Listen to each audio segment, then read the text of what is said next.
Hello, greetings everyone. Whoever is watching today, we are privileged to have you on yet another episode of of Black Mental Health Matters show.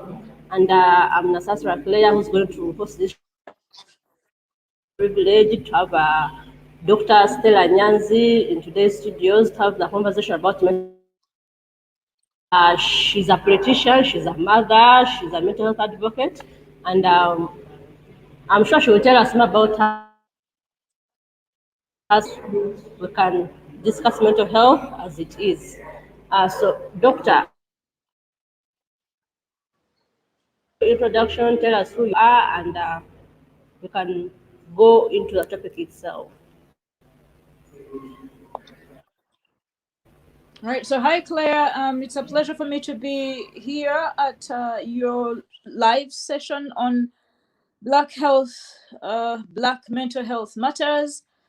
As you've introduced me, my name is Stella Nyanzi. I am an academic with a PhD in medical anthropology. Now that I'm also a human rights activist, many times people forget that my first career identification is as an academic. I'm a postdoc who is currently working at home as a researcher, focusing really on politics and the participation of women.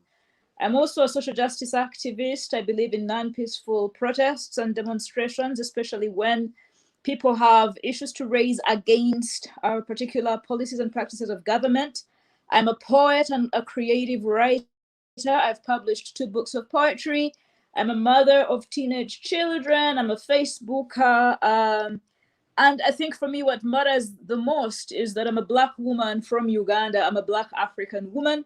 And a lot of what I speak therefore as a Black African woman located in Uganda.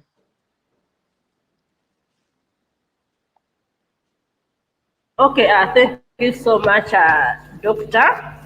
So, if we may, have you had any mental health issues in your life before? Very As a many. I person, have have you had had very any many mental mental health health issues? issues. I've had very many mental health issues in my life. Mental health is a status. To be healthy is a very good thing. And so to be mentally healthy is good. I think your question really should be around mental illness. And so if your question is, have I suffered mental illness? I think for me that one of the problems is a question like that to a lay person who does not have the ability to diagnose themselves.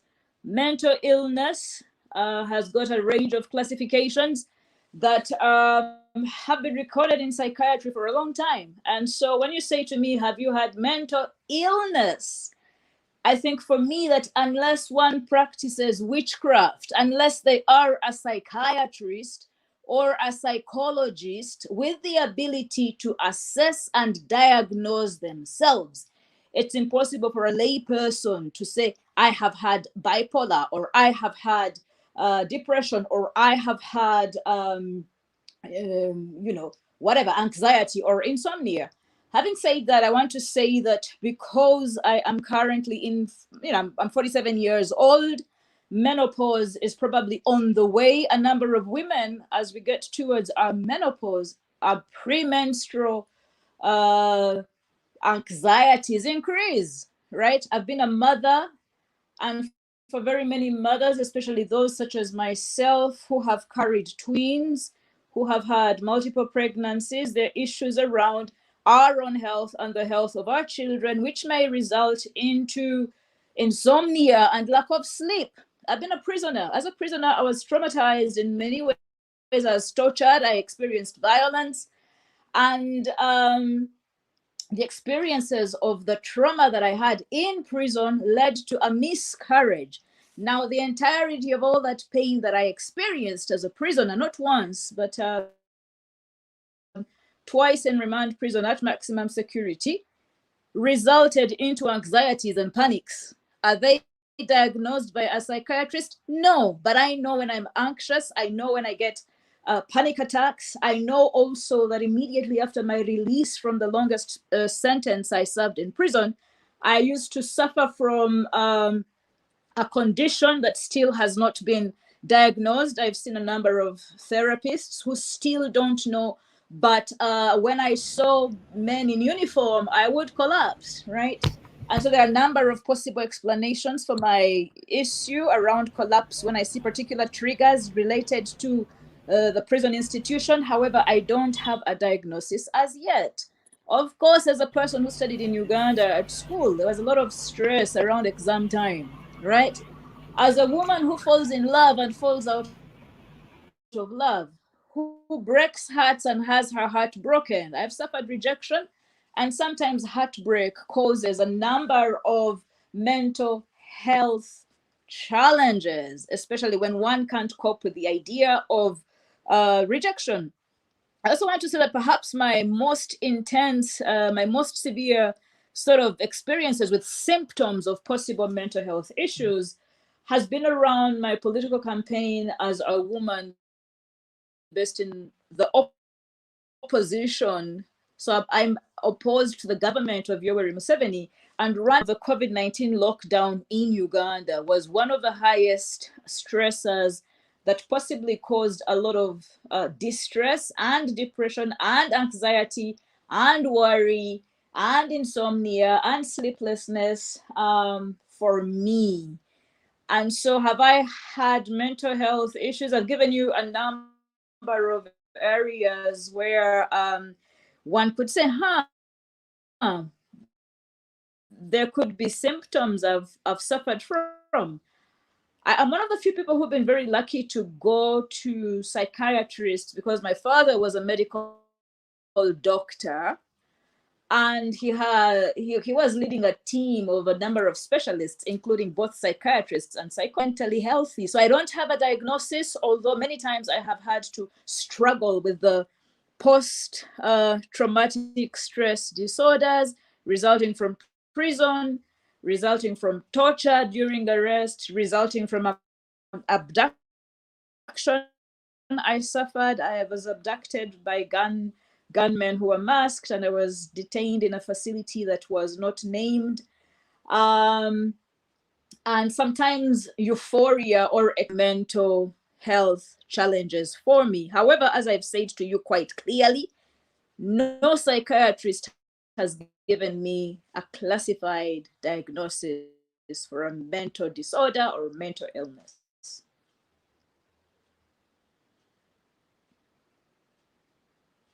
Claire, are you still there? Thank you so You've got much to unmute for yourself. the insights of. Can you hear me? Yes. Thank you so much, Doctor, for the insights that you've shared with us and that you've been able to pass through and fight against and about you've had depression, maybe according to what you said, you've had depression, you had anxiety. So, Claire, how you're have you been breaking. able to I deal can't with hear all what these you're issues since saying. you have?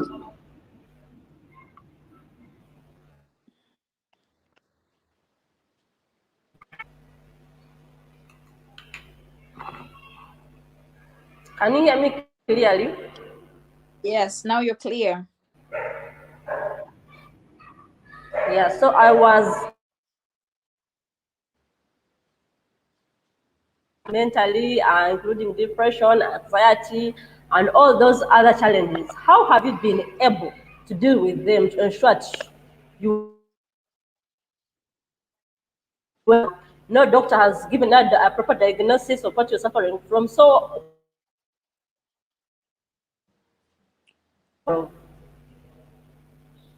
You've got to say the last part of your question because you broke off. I'm asking ensure that you keep your mental health afloat despite not getting a proper diagnosis from the psychiatrist that you are able to visit. Right. No, so I think what happened is I've gone to psychiatrists and psychologists and I've had therapy. I have not been diagnosed. The lack of a diagnosis must not be equated to the lack of service, right? The lack of a diagnosis means that one is clinically not suffering from a mental health condition. However, it does not mean that therefore the challenges that one faces must not be acknowledged. So a psychiatrist, a psychologist, a psychiatrist referred me to a psychotherapist and said to me, you don't need psychiatric intervention. You might need to see a psychologist to help you with dealing with insomnia. Because I said to the psychiatrist, I'm not looking for sleeping pills. I know that a number of women in their 40s and their 30s in Uganda are addicted to sleeping pills because they can't get sleep, or they resort to alcohol or drugs just before they go to bed in order to get sleep, right? Now, I was suffering from insomnia because when I was imprisoned, the lights stay on. I slept directly under a fluorescent tube, which did not allow me to sleep. Even when I closed my eyes, I was always aware that there were lights on. And so my metabolism, or the way that I sleep, changed and adjusted when morning came and the lights were taken off. Then I would have yearnings for sleep. However, during the night, I was unable to sleep because in prison, the lights never went off. When I gained my liberty and came back home, it did not matter that I could switch my lights on and off. In the night hours, I was unable to sleep and I suffered from insomnia. And I think that part of that process just needed me to adjust my schedule and have activities that ensured I was tired by evening, such that my tired body would lull me to sleep. And so, what a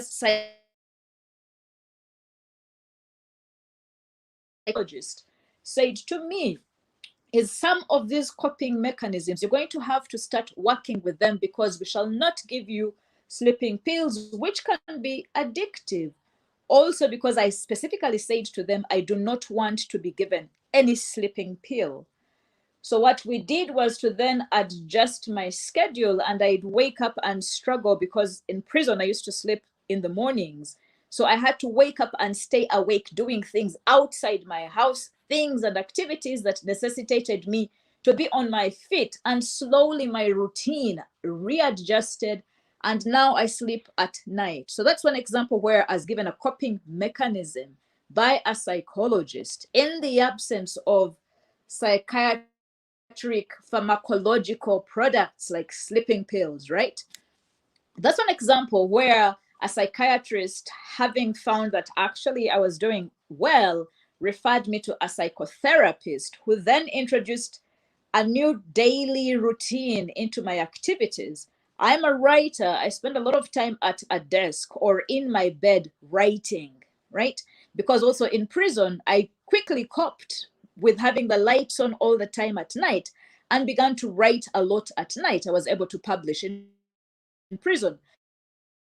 Another way I have dealt with trauma or grief or sadness is through writing,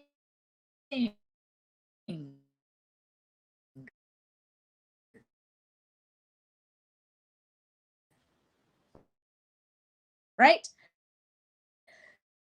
When we have built up emotion, pent up emotion, in my case, when I was a prisoner, I used to go through daily trauma, daily taunting, daily insults, daily abuse. Sometimes the abuse was physical, but I never yielded or pain and holding it in and pretending and psychological breakdown and cry. But I refused to break down and cry for all the 50 tremendously. I refused to cry.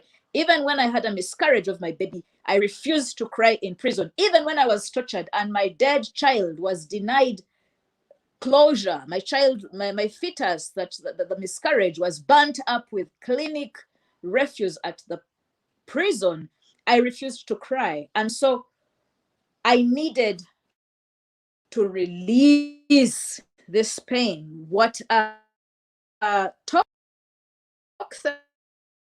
therapist said to me was it might help me to release this emotion through writing. And so I began to write about my experiences, and truth be told, as I wrote out the pain and wrote out the torture and wrote out the pent up emotion, I broke down and cried very many times. And this was very cathartic, it was very therapeutic. And I have found my healing through writing, either for the public, or writing in my private journal, or writing the poems that I write and share with people. Some of them have remained public. So writing is another form of therapy for me.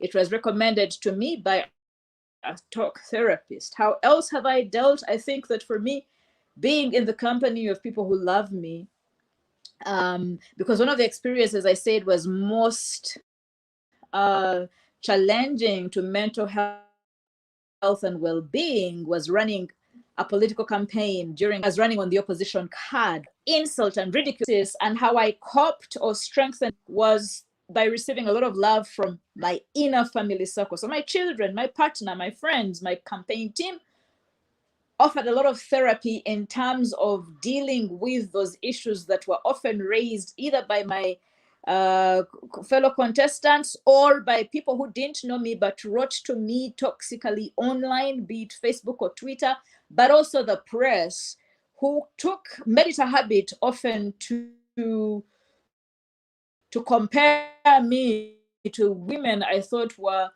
of less standing in terms of quality, because anyway, truth be told, among all the contestants, I had the highest level of education. And many times the press made a mockery of this, made a mockery of my political activism and my social justice protests, some of which have included the use of nudity and the use of graphic language.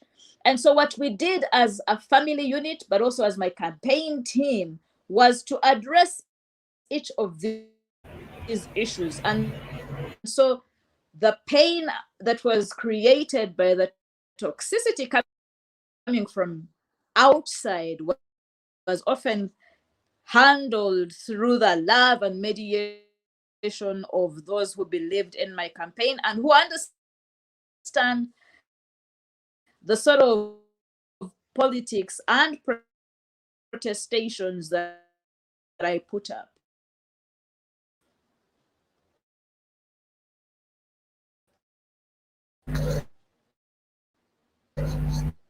So I've given you 3 examples of how I've coped. You've got to unmute yourself, Claire. Sorry?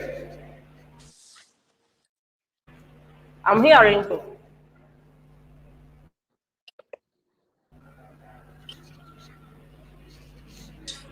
I'm 10 seconds now, just waiting for you to say something.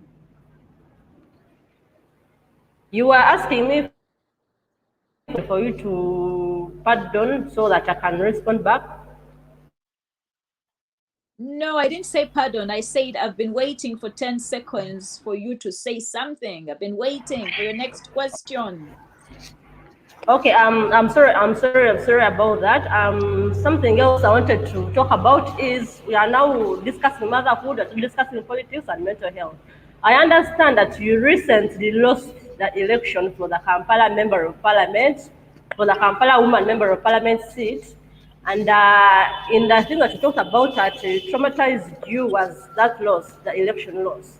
How did you deal with it? You talked about the press walking you around. You talked about lots of issues that happened. How Actually, did you no, you have misunderstood me. You have misunderstood me. You have Claire, you have misunderstood me. The most traumatic event was not the loss. And if by loss you mean not going to Parliament, that is not what I meant. The trauma came from the campaign, right? The trauma came from running a campaign that was heavily toxic, running from a campaign that included pressure from the police, which did not allow opposition members to congregate and have meetings, which arrested me at least 8 times in 2020 alone. I was arrested and detained by the police during peaceful protests 8 times. And for any one woman, This is quite intense, right? So the loss of the election is not what is traumatic. The pressure that surrounds the election campaign, because the loss of not going to parliament is a one-day announcement. It is the pressure around running a campaign, the pressure of having no money.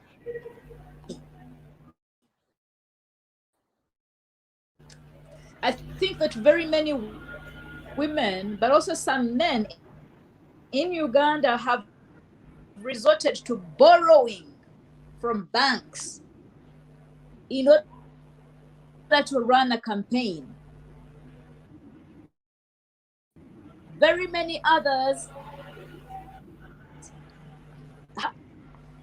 mayoral contestants who are women, who had to exchange their bodies sexually for money from potential funders for their campaigns. And so the trauma does not come from of not going to parliament. The trauma comes from raising the funds, the pressure of raising the funds, and experiences of intense financial lockdown, when economies of scale are negative, when people don't have an income. And so a lot of the pressure. Oh, Claire, are you still there? I'm listening in. I'm listening in. I'm listening in.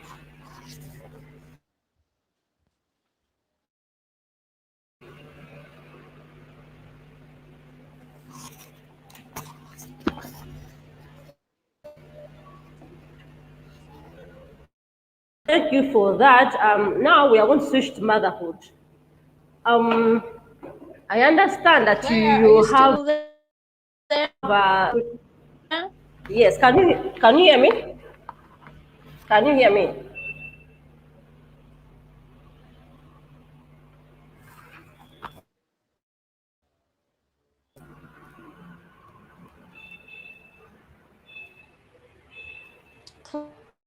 Claire, Can you hear me? it says I'm still in the show, but I can't see you. Are you still there?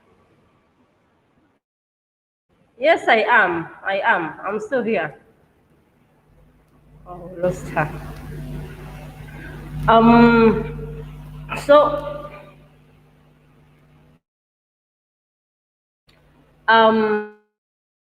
we are hosting Dr. Stella Nyanzi, though we have had a little bit of a network problem. She's off, but she'll be getting back to us as we continue to discuss the impact on mental health and motherhood. Dr. Stella Nyanzi is a mother. She's a politician. She's also a mental health advocate. Can you hear me now? I can hear you, but it seems that the connection is not working too. I don't know if it's my end or your end. Well, I'm also not sure because this side it's raining cats and dogs, so maybe it must be my side. So do you want us to continue, or shall we suspend this and try again another time?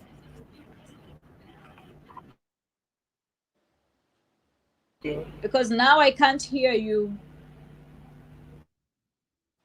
Claire. Can you hear me now? Yeah, I can hear you now. But do you want us to suspend this for a better time when the internet is better? No, we are working on time, so we have to proceed. No, we're not working on time. We're not working if we can't hear each other.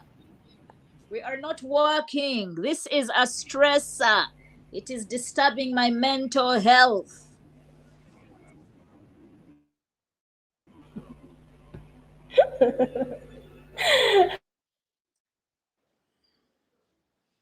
You are a mother to 3 beautiful children. Like you said, you're a Facebook. You like posting on Facebook. You like I can't hear you, Claire. I can't hear you and your family on social media. Your connection is breaking. breaking. Your voice is breaking. I can't hear you. Claire. Can you hear me now? Can you hear me now? I can hear you. So when you say, can you hear me now? I hear you. But once you start asking questions, I don't hear you. Something is wrong with the connection. And we can't do this. We can't fight for network.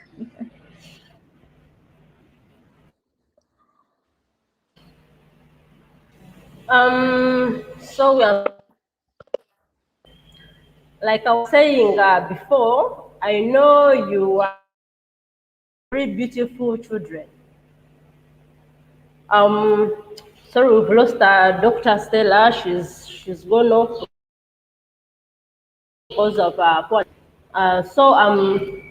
Like I said, she's a mother to beautiful children. She's a politician. She's also a mental health advocate, and she's been taking us through her journey as a mental health advocate, and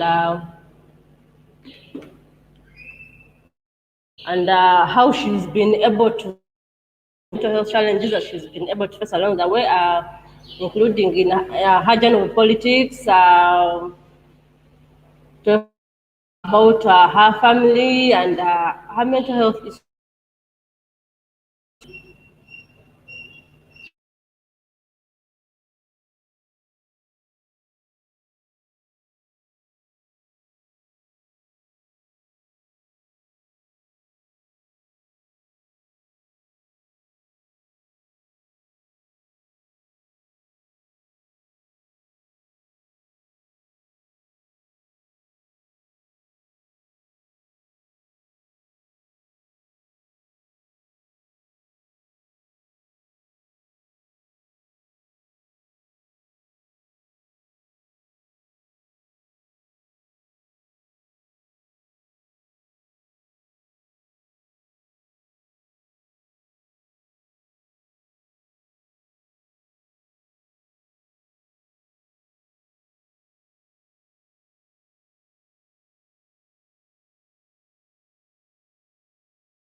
Dr. Stella Nyanzi, so I think we are going to end the show from here, but next able to get her, we shall proceed with the conversation, but we can as well proceed, continue with this from our social media platforms. You can continue commenting according to what you've heard from hand. Next time is going to be better, all of you.